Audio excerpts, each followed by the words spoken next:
ठीक है, तो हम लोग स्टार्ट करते हैं। हम लोग 3 फेज इंडक्शन मोटर्स में स्लिप में थे हम लोग। तो स्लिप के कंसेप्ट को हमने समझा था। आज डिटेल से हम लोग देखेंगे स्लिप को। ठीक है, तो स्लिप के कंसेप्ट को समझाने के लिए सबसे पहले आप लोगों को समझाए थे कि कैसे दो व्हील है, एक एग्जांपल लेके चले थे, और दो व्हील के बीच में फोर्स ऑफ फ्रिक्शन था। और हमने देखा था कि फोर्स ऑफ फ्रिक्शन की वजह से अगर फ्रिक्शन 100% फोर्स अप्लाई कर पा रहा है तो दोनों व्हील साथ में मूव करता था, और जैसे जैसे फ्रिक्शन कमजोर पड़ता था तो नतीजा होता था कि दूसरा वाला व्हील, आपके ड्राइविंग व्हील से लगा हुआ जो दूसरा वाला व्हील था, वो स्लो होने लगता था। सेम उसी तरह का कुछ आपके सिंक्रोनसली रोटेटिंग रिजल्टेंट मैग्नेटिक फ्लक्स और रोटर के साथ भी होता है। ठीक है, तो जैसा कि हमेशा हम कहते हैं कि साइंस और इंजीनियरिंग में सबसे बड़ा फायदा है कि मैक्सिमम केसेस में हमें नाम से ही सब कुछ पता चल जाता है। तो स्लिप का मतलब होता है फिसल जाना, पिछड़ जाना।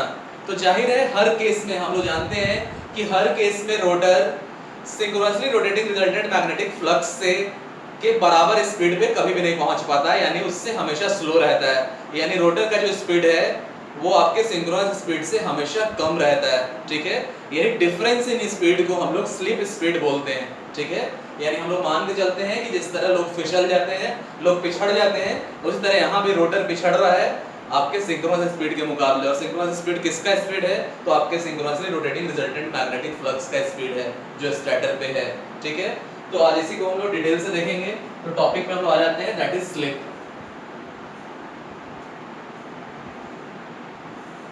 ठीक है, तो दो चीज हम लोग यहाँ लेके चलते हैं, ns जो आपका सिंक्रोनस स्पीड है और nr आपका रोटर स्पीड है। ठीक है, ns is equal to synchronous speed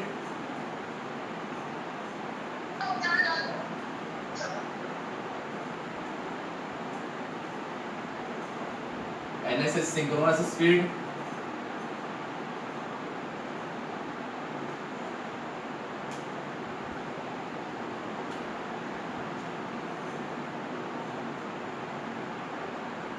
और this is the speed of the rotor.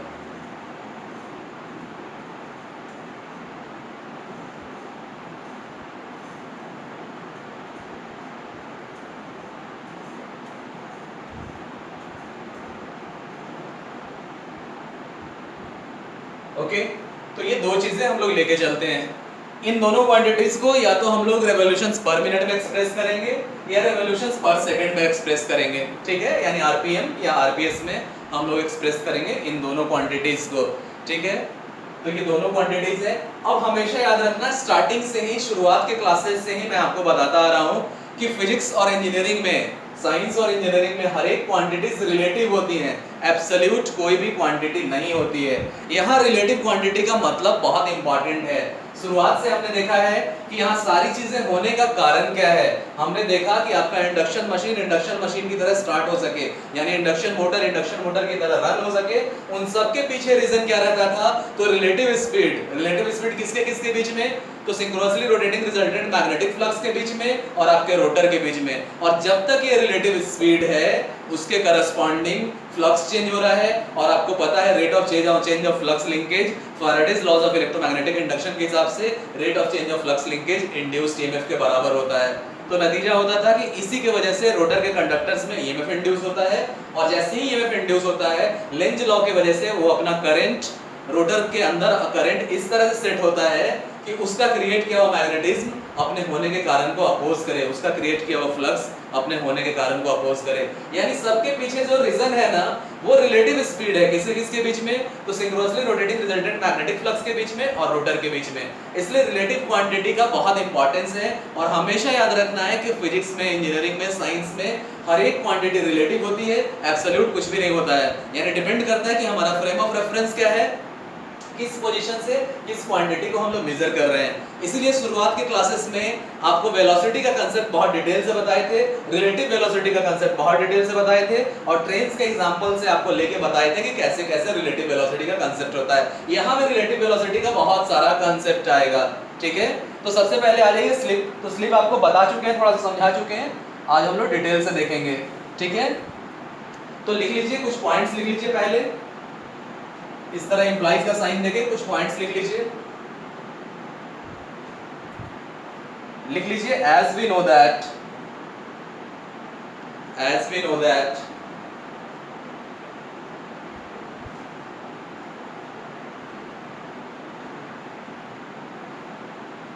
Comma देके लिखिए in practice the rotor never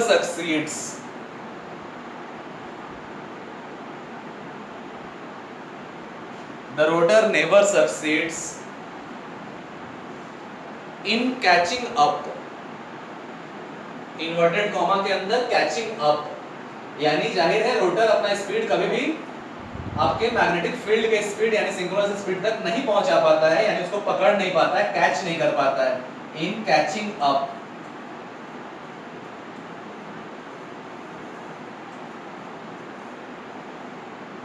तो as we know that comma देके इन प्रैक्टिस के बाद फिर कॉमा देके the rotor never succeeds in catching up with the starter speed, with the starter speed, या sorry with the starter field कर दो, with the starter magnetic field, with the starter magnetic field, comma देके लिखिए IE, that is का short form IE।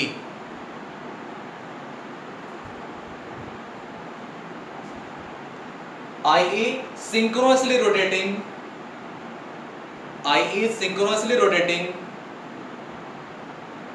resultant starter magnetic field, i.e. synchronously rotating resultant starter magnetic field।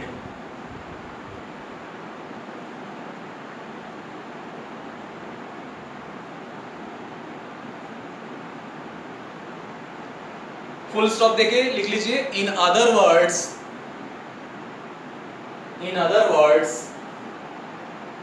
it can be said that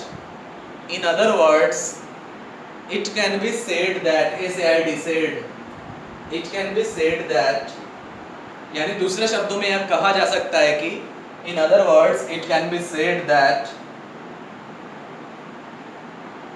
the speed of the rotor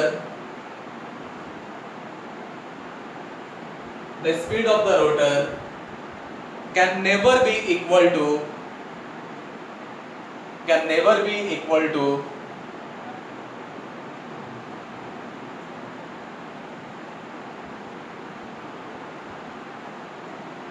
the speed of the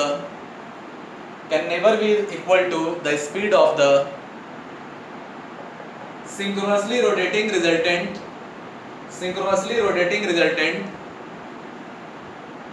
starter magnetic flux या field, synchronously rotating resultant starter magnetic field।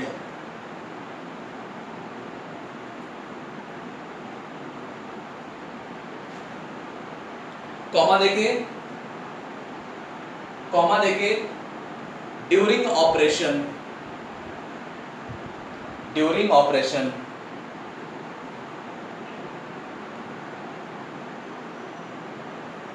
ठीक है। और ऐसा क्यों होता है सबको पता है, क्योंकि आपके रोटर के अंदर जो भी ईएमएफ इंड्यूस हो रहा है, उसके पीछे एक रीजन क्या है, relative velocity between synchronously rotating resultant stator magnetic field and rotor, ठीक है। यानी synchronously rotating resultant magnetic field और रोटर के बीच का रिलेटिव वेलोसिटी रिस्पांसिबल है, जिसकी वजह से रोटर कंडक्टर्स में ईएमएफ इंड्यूस होता है। और जैसे ही ईएमएफ इंड्यूस होता है, लेंज लॉ के हिसाब से वो अपना करंट इस तरह से सेटअप करता है कि करंट के वजह से क्रिएट किया हुआ मैग्नेटिज्म अपने होने के कारण को अपोज करे। यानी इन सारी चीजों के पीछे अल्टीमेट जो रिस्पांसिबल है ना, वो क्या है, your slip speed ns minus nr जो है ना, यही तो रिलेटिव वेलोसिटी है। आपके रिजल्टेंट मैग्नेटिक फ्लक्स और रोटर के बीच की रिलेटिव वेलोसिटी यही तो है। यानी अल्टीमेट रिस्पांसिबल सारी चीजों के लिए यही रिलेटिव वेलोसिटी है। जाहिर है ये रिलेटिव वेलोसिटी का कुछ ना कुछ मैग्नीट्यूड होगा। सपोज दैट ये n कर लेते हैं हम लोग, मान लो मैग्नीट्यूड, ठीक है, n रिलेटिव या n रिजल्टेंट, ये मान लो इस रिलेटिव वेलोसिटी का मैग्नीट्यूड है। अगर किसी कारण से अगर मान लो ऐसा पॉसिबल होता, अगर ऐसा पॉसिबल होता कि रोटर का स्पीड इसके स्पीड के बराबर हो जाए तो डेफिनेटली ये जीरो हो जाता। यानी अगर ऐसा हो, इफ मान लो nr is equal to ns हो जाता, अगर ऐसा पॉसिबल होता तो इस केस में क्या हो जाएगा, जीरो। रिलेटिव वेलोसिटी जैसे ही जीरो तो रोटर के कंडक्टर में कोई भी ईएमएफ नहीं इंड्यूस होगा, जैसे ही रोटर के कंडक्टर में कोई भी ईएमएफ नहीं इंड्यूस होगा, कोई भी करंट नहीं फ्लो होगा और लेंज लॉ के हिसाब से कोई भी चीज अपोज नहीं करेगा और नतीजा होगा कि आपका इंडक्शन मोटर की तरह काम ही नहीं करेगा। इसीलिए कभी भी रोटर का स्पीड इसके बराबर नहीं हो सकता है, ठीक है। हमेशा याद रखना है, हमेशा nr will be less than ns for normal operation, normal motoring action of induction motor, ठीक है। Normal motoring action of induction motor में nr will always be less than ns, ठीक है, बराबर कभी भी नहीं होगा। लेकिन हाँ, एक स्पेशल केस हम लोग करते हैं आपके इलेक्ट्रिकल लोकोमोटिव के अंदर, जब हम लोग रीजेनरेटिव ब्रेकिंग करते हैं, और आपको पहले शुरुआत में थोड़ा थोड़ा बता चुके हैं और ट्रैक्शन में डिटेल से पढ़ाएंगे कि रीजेनरेटिव ब्रेकिंग होता क्या है। तो रीजेनरेटिव ब्रेकिंग में हम लोग क्या करते हैं, उसी मोटरिंग एक्शन को जनरेटिंग एक्शन में बदल देते हैं, यानी उस मोटर को जनरेटर की तरह चलाने लगते हैं और उसी से ब्रेकिंग भी हो जाती है। आगे चल के बताएंगे कैसे होता है। तो उस केस में हम लोग स्पेशल चीज करते हैं, हम लोग स्पेशल अरेंजमेंट करके nr को ns से बड़ा बना देते हैं। बताएंगे उसका कारण क्या है, जब हम लोग रीजेनरेटिव ब्रेकिंग में आएंगे तो आपको बताएंगे कि कैसे करते हैं। तो वो स्पेशल केस होता है जब हम लोग nr को कुछ स्पेशल तरीके से nr को ns से बड़ा बना देते हैं। लेकिन हाँ, ये एक्सटर्नल वर्क करके, एक स्पेशल अरेंजमेंट करके हम ऐसा करते हैं, और जैसे ही ऐसा होगा ये आपका मोटर जनरेटर की तरह काम करने लगेगा, यानी वो इंडक्शन जनरेटर की तरह काम करने लगेगा। इसी प्रिंसिपल का यूज करके हम लोग रीजेनरेटिव ब्रेकिंग हम लोग करते हैं आपके लोकोमोटिव्स में। इसी प्रिंसिपल का यूज करके लोकोमोटिव्स में हम लोग रीजेनरेटिव ब्रेकिंग करते हैं, ठीक है। तो ऐसा स्पेशल केस करके हम लोग nr को ग्रेटर करा देते हैं ns से।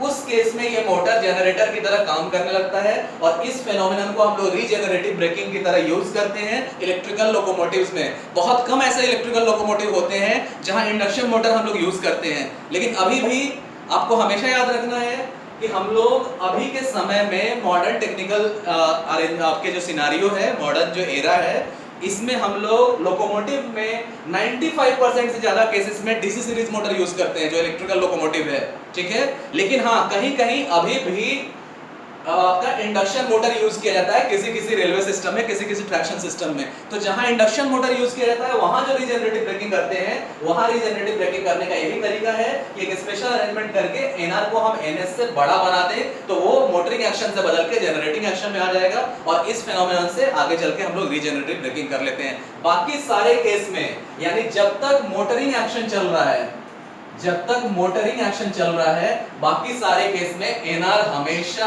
ns से कम होगा, ठीक है। यानी जब तक मोटरिंग एक्शन है, जब तक normal operation of motoring action है, हमेशा और हमेशा आपको याद रखना है nr लेस देन ns होगा। सिर्फ एक स्पेशल केस में, जब हम लोग इसको जनरेटर की तरह यूज करते हैं, या दूसरे शब्दों में कहें जब इसको जनरेटिंग एक्शन में रखते हैं, यानी जब इसको जनरेटिंग एक्शन में रखते हैं, तब हम लोग ये काम करते हैं। अदरवाइज हर एक मोटरिंग एक्शन में ये चीजें ही होंगी। याद रहेगा, ध्यान में रहेगा। आगे बढ़े, ध्यान में रहेगा सबको। बताइए, anyone reply? Yes sir. Okay, ठीक है। अब हम लोग आगे कंटिन्यू करते हैं इसमें।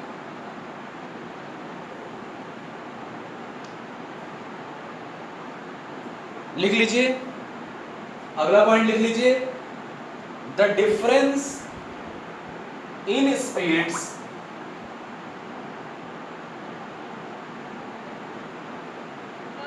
the difference in speeds depends upon the load on the motor,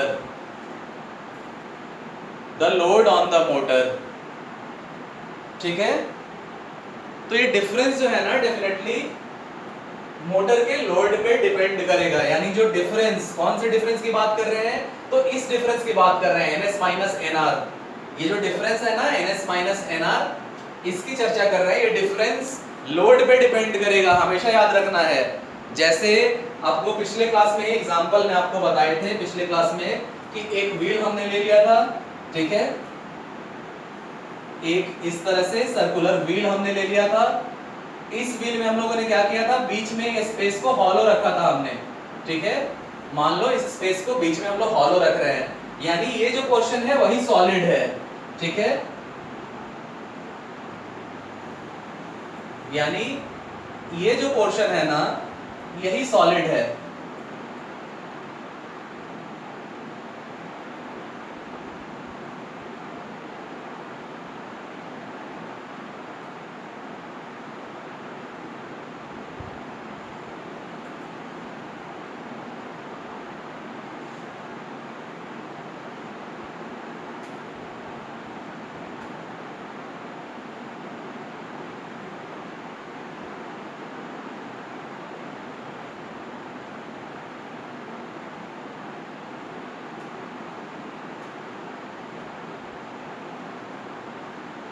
ठीक है, तो इसमें ब्लूइश पोर्शन सॉलिड है और जो व्हाइट पोर्शन है वो हॉलो है, खाली जगह है। हमने क्या किया था पिछली बार, हम लोगों ने एक इसी साइज का जो व्हाइट वाला पोर्शन है ना, इसी साइज का एक अलग से हम लोगों ने रोटर लिया था, ठीक है।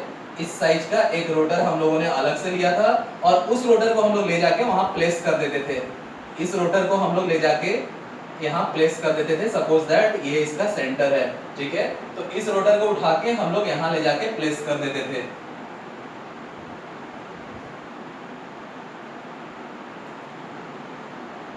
ठीक है, इस रोटर को उठा के हमने यहाँ प्लेस कर दिया, ये इसका सेंटर है। अब होता क्या था, इन दोनों सरफेस के बीच में हमने फ्रिक्शनल सरफेस रखा था, यानी ये बड़ा वाला स्फीयर, ठीक है,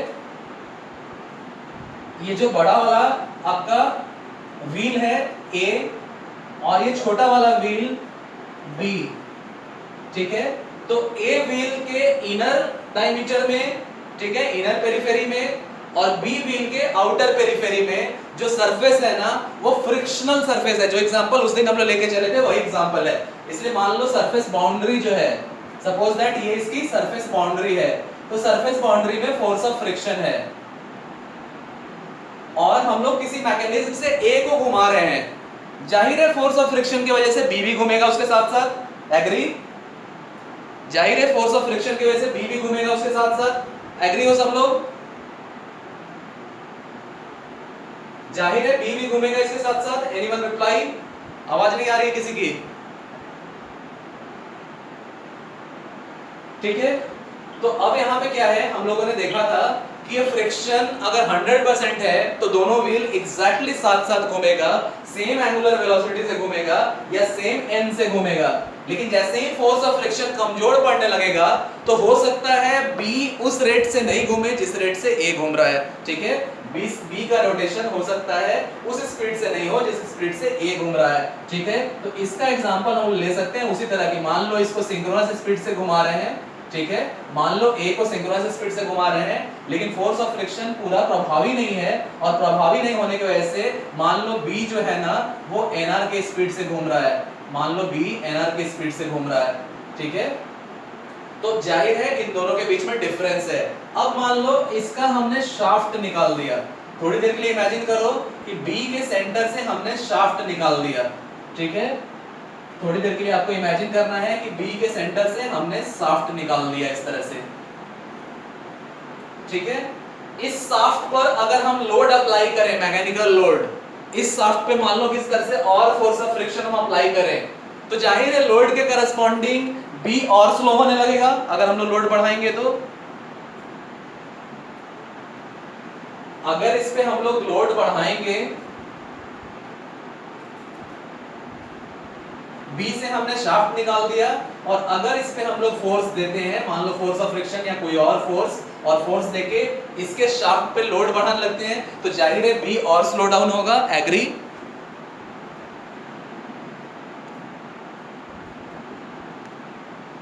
ठीक है, तो यहाँ क्या होगा, स्लो डाउन होने लगेगा। तो नतीजा है कि जो आपका स्लिप स्पीड यहाँ आपको मिल रहा है, your slip speed is ns जो a का स्पीड है माइनस nr जो b का स्पीड है, और यहाँ क्या होगा, लोड देने की वजह से क्या होगा, इसका स्पीड और कम होगा, इसका स्पीड और कम होगा, तो इन दोनों का जो डिफरेंस है ना, इन दोनों का जो रिजल्टेंट है ना, ये रिजल्टेंट बढ़ने लगेगा। यानी कहीं ना कहीं लोड के वेरिएशन के वजह से ये ns माइनस nr में अंतर आएगा, यानी स्लिप स्पीड में अंतर आएगा, ये हमेशा याद रखना है। यानी मैकेनिकल लोड के वेरिएशन से हमेशा अंतर आएगा आपके स्लिप स्पीड में। तो ये तो हम लोग अभी व्हील का एग्जांपल लेके चल रहे थे, सेम इसी तरह का केस होगा आपके इंडक्शन मशीन में। वहां भी क्या है, ns माइनस nr है, यानी magnetic field, resultant magnetic field और रोटर के बीच का स्पीड का जो डिफरेंस है वो ns माइनस nr है। तो वहां भी लोड बढ़ने की वजह से आपका रोटर स्लो nr में अंतर आएगा, या लोड कम होने की वजह से आपका रोटर का स्पीड फास्ट होगा तो भी ns माइनस nr जो स्लिप स्पीड है उसमें अंतर आएगा। ठीक है, तो ये हमेशा याद रखना है। आ जाते हैं हम लोग वापस वहां पे इंडक्शन मशीन में वापस आ जाते हैं। ठीक है, अब ns माइनस nr को ही हम लोग स्लिप स्पीड बोलते हैं। लिख लीजिए इस पॉइंट को, the difference between the synchronous speed ns, the difference between the synchronous speed ns, हाँ बोलो आरती, आवाज नहीं आ रही है, आवाज नहीं आ रही आरती। हाँ हाँ बोलो फिर से, क्या ये पॉइंट फिर से बोल दें? अच्छा ठीक है, लिख लो, द डिफरेंस बिटवीन, हाँ फिर से बोल दे रहे हैं, the difference between the synchronous speed ns and the actual speed nr of the rotor, the difference between the synchronous speed ns and actual speed nr of the rotor, the difference between synchronous speed ns and the actual speed nr of the rotor is known as the slip speed। ठीक है, is known as the slip speed, यानी इसको हम लोग कहते हैं slip speed. ठीक है, आपको ध्यान में रखना है, किसी बुक में इसको स्लिप बताया हुआ है, जैसे बीएल थरेजा में, आप लोग ध्यान में रखिएगा, बीएल थरेजा में एक जगह इसको स्लिप बोला गया है, लेकिन कभी भी इस तरह कंफ्यूज होने की जरूरत नहीं है, वो गलत दिया हुआ है। इसको हम लोग स्लिप स्पीड बोलते हैं, हमेशा याद रखिएगा। इसको जब भी बोलेंगे हम लोग स्लिप स्पीड बोलेंगे, this is not slip. BL Thareja में इसको स्लिप लिखा गया है डेफिनेशन में, लेकिन वो गलत है। ठीक है, आप लोग इसको स्लिप स्पीड बोलिएगा। और जाहिर है ये दो स्पीड का डिफरेंस है, तो अगर ns और nr दोनों आरपीएम में दिया हुआ है तो जाहिर है इनका डिफरेंस भी आरपीएम में आएगा, या फिर ns और nr दोनों आरपीएस में दिया हुआ हो तो इसका डिफरेंस भी आरपीएस में आएगा। यानी स्लिप स्पीड का हमेशा याद रखना है, स्लिप स्पीड का यूनिट होगा। ठीक है, हमेशा याद रखना है स्लिप स्पीड का यूनिट होगा। तो ये आपका स्लिप स्पीड है, लेकिन वही जब हम लोग स्लिप में आएंगे तो उसका यूनिट नहीं होगा, क्योंकि वहां रेशियो मिलेगा आपको। ठीक है, तो ये हो गया आपका स्लिप स्पीड। आगे लिख लीजिए, अगले पॉइंट में आ जाइए, इसमें लिख लीजिए,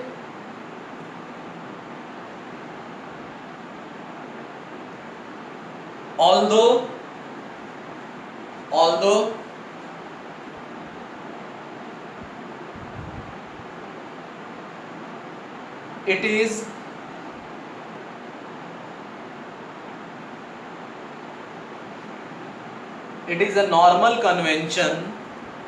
it is a normal convention, to represent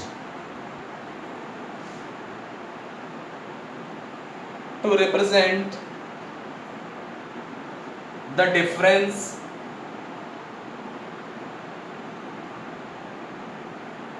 in the speeds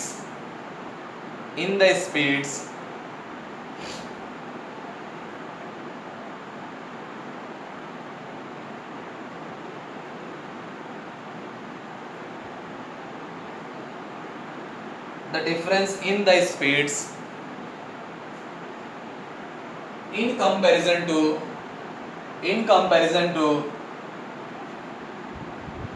the synchronous speed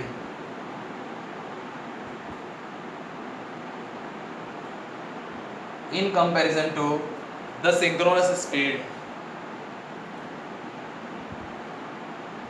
which is termed as the slip, which is termed as the slip.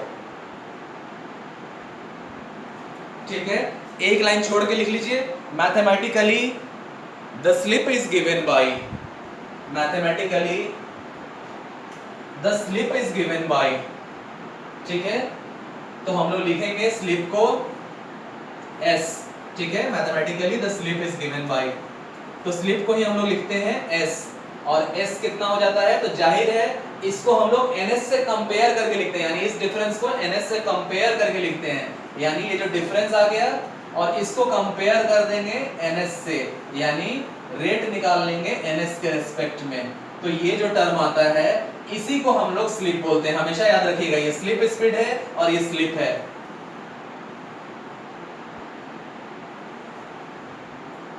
तो जाहिर है ये जो आपका न्यूमरेटर है ना, न्यूमरेटर का यूनिट अगर हमने आरपीएम में इन दोनों स्पीड को लिया है तो न्यूमरेटर भी आरपीएम में आएगा और डिनोमिनेटर भी आरपीएम में आएगा, तो जाहिर है यूनिट कैंसिल होके ये यूनिटलेस क्वांटिटी हो जाएगा, यानी एक रेशियो है, या फिर अगर आरपीएस में भी है तो इन दोनों का डिफरेंस आरपीएस में आया, यानी आपका न्यूमरेटर आरपीएस में, डिनोमिनेटर आरपीएस में, तो जाहिर है आपका स्लिप जो है यूनिटलेस क्वांटिटी है, क्योंकि ये एक रेशियो है, हमेशा याद रखना है, स्लिप स्पीड का यूनिट होगा लेकिन स्लिप का कोई यूनिट नहीं होगा क्योंकि ये रेशियो है। Is that clear? ठीक है, आगे लिख लीजिए, बस इसी में हम लोग परसेंटेज लगा लेते हैं, यानी 100 से मल्टीप्लाई कर देते हैं तो ये परसेंटेज स्लिप बन जाता है, ठीक है, तो आगे लिख लीजिए,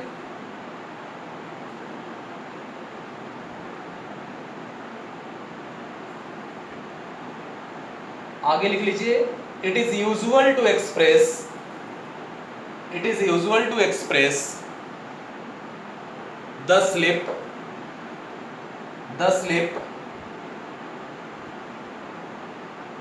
sometimes it is usual to express the slip, comma देके लिखिए, sometimes in terms of the percentage of synchronous speed,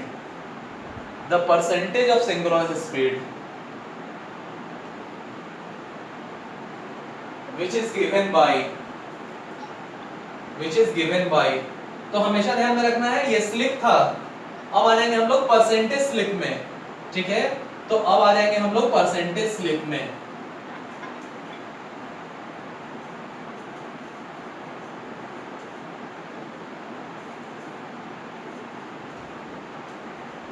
ठीक है, ये स्लिप था जिसका सिंबल हमने s दिया था, परसेंटेज स्लिप है जिसका सिंबल हम लोग इस तरह से देंगे %s, ठीक है, %s या s% उस साइड कर दो ज्यादा अच्छा रहेगा, s%, और बस इसमें क्या करना है आपको 100 से मल्टीप्लाई कर देना है,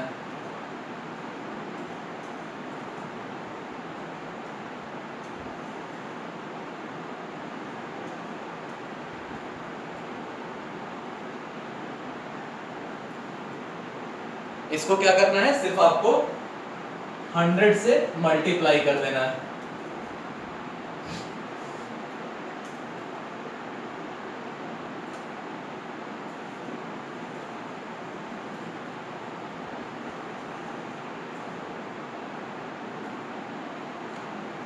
जाहिर है ये भी परसेंटेज में होगा, इसका भी कोई यूनिट नहीं होगा, क्लियर?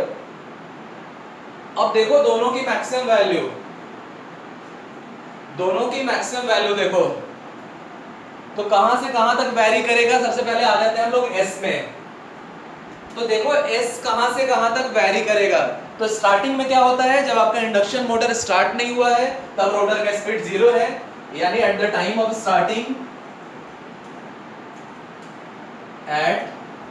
स्टार्टिंग अगर हम लोग लेके चलें, यानी जब स्टार्ट नहीं हुआ है, स्टार्ट जस्ट होने वाला है, तो जाहिर है उस वक्त क्या होगा, एनआर की वैल्यू क्या होगी।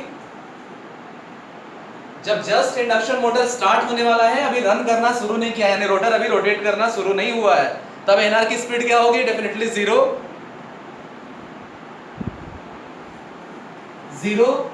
तो स्टार्टिंग में स्लिप की वैल्यू क्या होगी, स्टार्टिंग के कंडीशन में जब आपका रोटर रोटेट नहीं कर रहा है, तब स्लिप की वैल्यू कितनी, यस, तो 1। ओके, और बढ़ते बढ़ते बढ़ते मान लो अगर ऐसा केस होता है कि एनआर का वैल्यू किसी तरह पहुंच गया सिंक्रोनस स्पीड के बराबर, ऐसा होता तो नहीं है, लेकिन इमेजिन करो कि अगर ऐसा हुआ, एनआर का स्पीड एनएस के बराबर हो गया, यानी रोटर ने सिंक्रोनस स्पीड को कैच कर लिया, उस केस में क्या होगा, ये वैल्यू क्या हो जाएगी, 0। यानी ये जो s है ना आपका, कहां से कहां तक वैरी कर रहा है, तो s आपका 1 से 0 तक वैरी कर रहा है।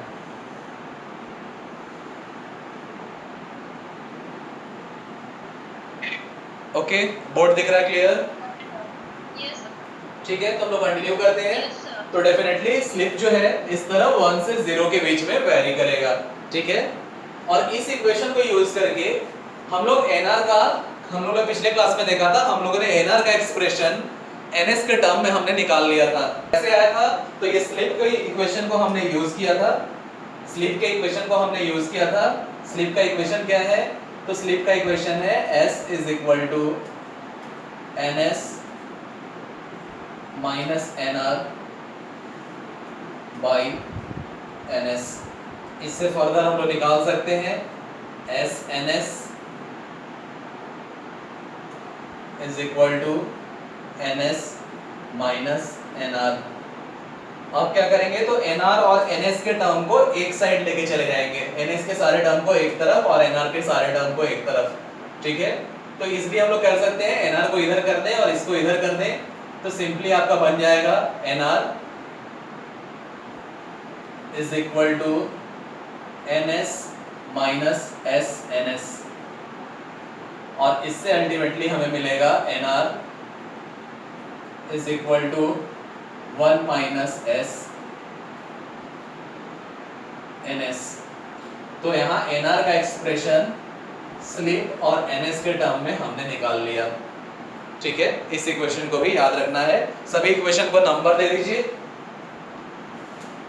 सभी इक्वेशन को नंबर दे दीजिए स्टार्टिंग से जो हमने देखा, ठीक है। Make it equation number 1,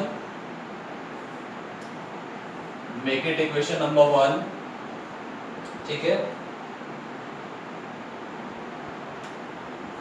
make it equation number 2, make it equation number 3, और अल्टीमेटली इक्वेशन नंबर 2 को यूज करके ही हम लोग इसके आगे का इक्वेशन लाएंगे, ठीक है। और अल्टीमेटली इक्वेशन नंबर 2 को यूज करके ही हम लोग इस पे आते हैं इक्वेशन नंबर 4, ठीक है। तो ये रिलेशन हमने एनआर का रिलेशन, एनआर का एक्सप्रेशन हमने एनएस के टर्म में निकाला, यानी NR is equal to 1 minus S NS, ठीक है। अब देखो सबसे इंपॉर्टेंट चीज क्या है ना, रिलेटिव वेलोसिटी का कंसेप्ट जो मैंने स्टार्टिंग में बताया, यहाँ बहुत बहुत इंपॉर्टेंट है, उसको हमेशा हमेशा ध्यान में रखना है। एक पॉइंट लिखिए और उसको वेरी वेरी इंपॉर्टेंट करिए, ठीक है। आगे एक पॉइंट लिखा रहे हैं, उसको वेरी वेरी इंपॉर्टेंट करिए। इसमें लिखिए द रिवॉल्विंग फ्लक्स और the resultant flux is rotating synchronously,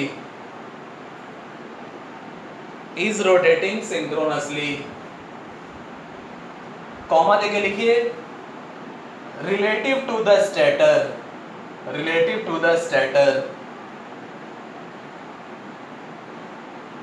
और ब्रैकेट के अंदर लिखिए IE, दैट इज का short form IE stationary space, bracket close कर दीजिए, ठीक है। आगे लिखिए but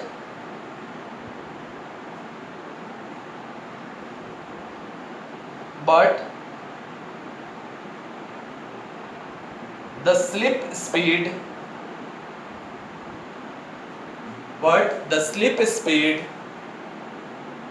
is actually relative to the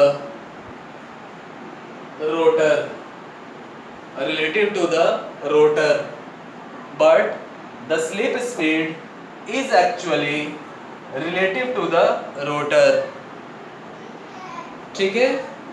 तो यहाँ देखो एक चीज बहुत इंपॉर्टेंट है, ये बहुत इंपॉर्टेंट कंसेप्ट है, और इसीलिए स्टार्टिंग में ट्रेन्स का एग्जांपल देके, दो लोगों की वेलोसिटी का एग्जांपल देके, फ्रेम ऑफ रेफरेंस का एग्जांपल देके मैंने आपको रिलेटिव वेलोसिटी के कंसेप्ट के बारे में बताया था। ये बहुत इंपॉर्टेंट है, आपको ध्यान में रखना है। अब यहाँ देखो दो चीजें आ रही हैं, ठीक है। चलो अगले पेज में आ जाते हैं। यहाँ देखो दो चीजें आ रही हैं। पहला, जो आपके रिजल्टेंट मैग्नेटिक फ्लक्स का स्पीड है, यानी सिंक्रोनस स्पीड, जो आपका सिंक्रोनसली rotating resultant stator magnetic field है या फ्लक्स है, उसका स्पीड है ns।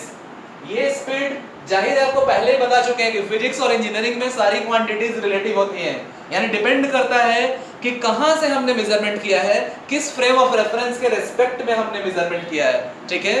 तो ये स्पीड जो है ना, ये speed with respect to stator है, ठीक है। और स्टैटर क्या है? स्टैटर स्थिर रहता है, यानी with respect to stationary space है, ठीक है। तो ये हमेशा ध्यान में रखना है, ये विथ रिस्पेक्ट टू स्टैटर है।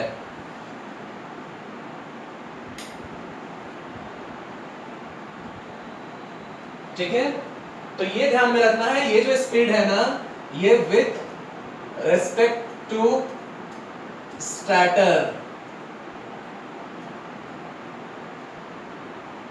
ठीक है।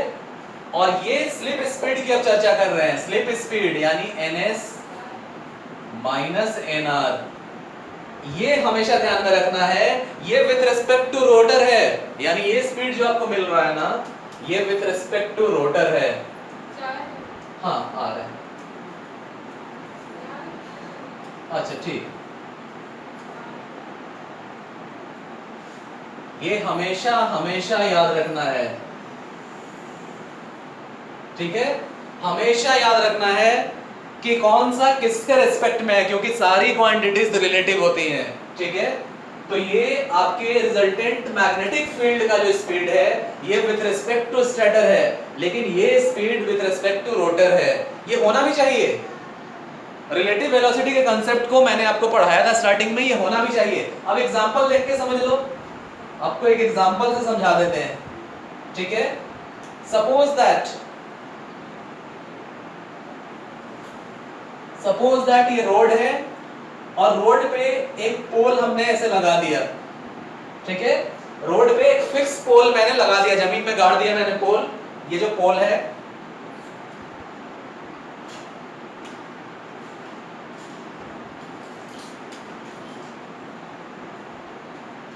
ये पोल मैंने इसलिए लगाया कि ये स्टार्टिंग का पहचान है, रोड पे मार्क एक बन जाए, ये आपके स्टार्टिंग का पहचान है। ये पोल जो है, जाहिर है आपका रोड स्टेशनरी है, आपका रोड स्थिर है, स्टेशनरी है, पोल भी स्थिर है, स्टेशनरी है, ठीक है।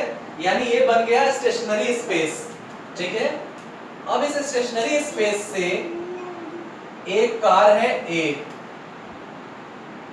ठीक है, और एक कार है B, क्लियर। एक कार है A और एक कार है B। यहां अगर आपको कह दिया जाए कि इस कार की वेलोसिटी है VA, इस कार की वेलोसिटी है VB, क्लियर। हमने अगर कह दिया कि इस कार की वेलोसिटी VA, इस कार की वेलोसिटी VB, तो ये किसके रिस्पेक्ट में हम बोल रहे हैं? इस स्टेशनरी स्पेस के रिस्पेक्ट में। ये जो पोल है ना, पोल आपका स्टार्टिंग पॉइंट है, पोल आपका स्टार्टिंग पॉइंट है। तो पोल को हमने फ्रेम ऑफ रेफरेंस बना दिया, पोल की वजह से जो लाइन आपके रोड पे मार्क बना है, इसको हमने रेफरेंस ले लिया, ठीक है। ये फ्रेम ऑफ रेफरेंस है। ये जाहिर है स्टेशनरी है, क्योंकि आपका रोड स्टेशनरी है तो पोल भी स्टेशनरी है। तो इस स्टेशनरी स्पेस के वजह से इस स्टेशनरी स्पेस के रिस्पेक्ट में इसकी वेलोसिटी va है, इसकी वेलोसिटी vb है। यानी a की velocity compare to the stationary space, b की velocity compare to the stationary space. ठीक है, अब देखो a पे जो पर्सन बैठा हुआ है, कार नंबर a पे जो पर्सन बैठा हुआ है, उसके हिसाब से कार b की वेलोसिटी क्या होगी? इसके हिसाब से कार B की वेलोसिटी क्या होगी?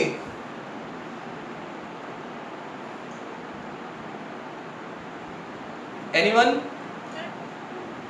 हाँ बोलो, आवाज कट रहा है, बोलो। VA माइनस VB या VB माइनस VA? हाँ,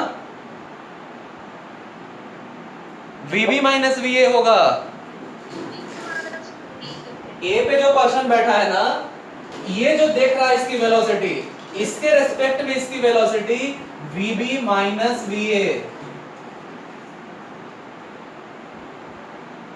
क्लियर? समझ में आ रहा है?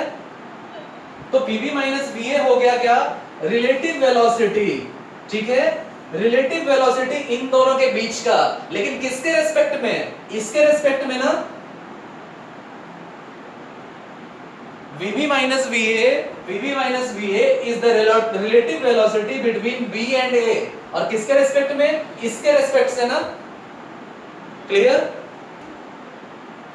ठीक है, तो उसी तरह अगर इमेजिन करो इसका स्पीड ns है with respect to stationary space, इसका स्पीड nr है with respect to stationary space, तो इन दोनों का डिफरेंस आ रहा है। डिफरेंस में क्या है? डिफरेंस इसी की तरह ns माइनस nr, तो ये किसके रेस्पेक्ट में होगा? किसके रेस्पेक्ट में होगा? कार A के रेस्पेक्ट में, यानी nr के रेस्पेक्ट में। यानी जिस तरह से ये डिफरेंस इसके रेस्पेक्ट में है, उसी तरह ये डिफरेंस इसके रेस्पेक्ट में है। ठीक है, समझ में आया? इसीलिए हम लोग बोलते हैं कि ये velocity with respect to stator है, लेकिन ये जो डिफरेंस है ना विथ रेस्पेक्ट टू रोटर है, क्योंकि रोटर खुद nr से मूव कर रहा है। ये कांसेप्ट समझ में आया?